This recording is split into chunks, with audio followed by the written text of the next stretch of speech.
Companies are a lot like people. They have debts. But what happens when a company tries to bury those debts, to keep them a secret? Well, when the numbers don't tell the whole story, you can have some serious hidden dangers lurking just beneath the surface. So let's get into it. It's a great question, isn't it?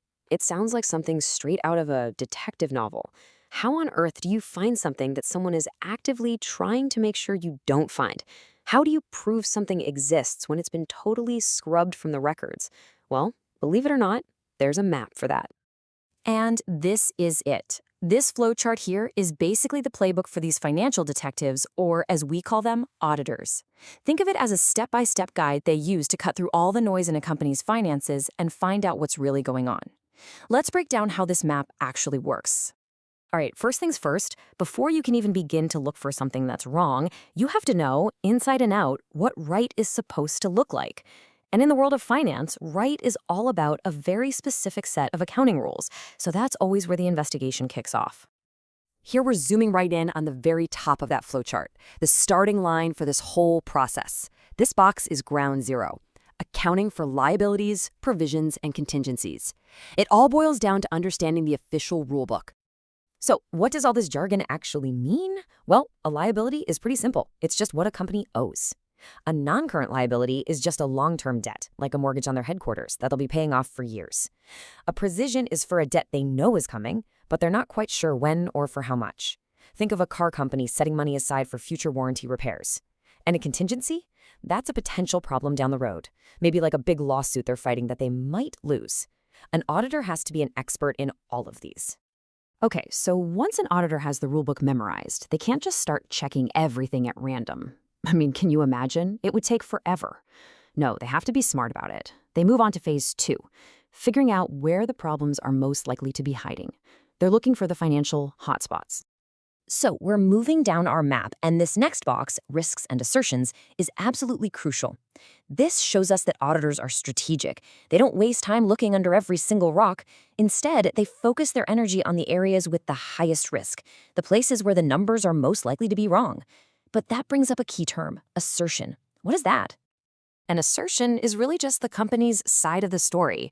Management asserts or claims that all their debts are on the books and the numbers are spot on. The auditor's job is to come in and be a fact checker, to rigorously test if those claims actually line up with reality. And to do that fact checking, they use a handy framework. You can think of it as a checklist, and we can remember it with the letters CARE. They have to ask, are the liabilities complete? Meaning, is everything that should be there actually there? Are they accurate? Are the amounts correct down to the penny? Does the company really have the rights and obligations to these debts? And maybe most importantly, do these liabilities really exist? This CARE framework makes sure no stone is left unturned. Okay, so we know the rules and we know where to look for trouble. Now comes the really interesting part. This is phase 3, where the auditor basically becomes a detective. They roll up their sleeves and start gathering cold, hard evidence. Back to our map. We've now arrived at the audit procedures box. This is the auditor's toolkit, and these aren't just random guesses or hunches. These are specific, time-tested techniques designed to dig up the financial facts, whether they're sitting in plain sight or have been buried deep. And this gets right to the heart of the challenge. I mean, it's one thing to double-check a number that's already on the page, but how do you find the loan that was never recorded? The massive bill that was conveniently forgotten? How do you prove that a ghost in the machine is real? Well, here's how they do it. This toolkit is designed for that exact problem. Auditors don't just ask the company. They go straight to the source with something called external confirmation, asking the company's bank directly, hey, how much do they owe you? To find unrecorded liabilities, they do something really clever. They check the payments made right after the year officially closed. A huge check written on January 2nd might just be for a debt from December. They'll also dig through legal letters and the minutes from board meetings to find any clues about those potential liabilities, the contingencies. It's methodical, it's thorough, and it really works. Okay, so we've just walked through a pretty technical process. Rules, risks, procedures, but let's zoom out for a second. Why should any of us actually care about this? What's the real-world impact of all this financial detective work?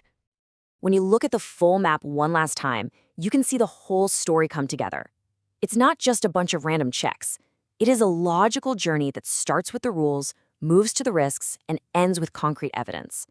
Every single step builds on the last one to create a clear, verified picture of a company's true financial health. And that picture? Well, that picture is everything. This whole process is the reason investors can feel confident putting their money into a company. It's why employees can feel secure about their jobs. It's the absolute bedrock of financial trust. Without it, our entire economic system would just be built on guesswork and, frankly, blind faith.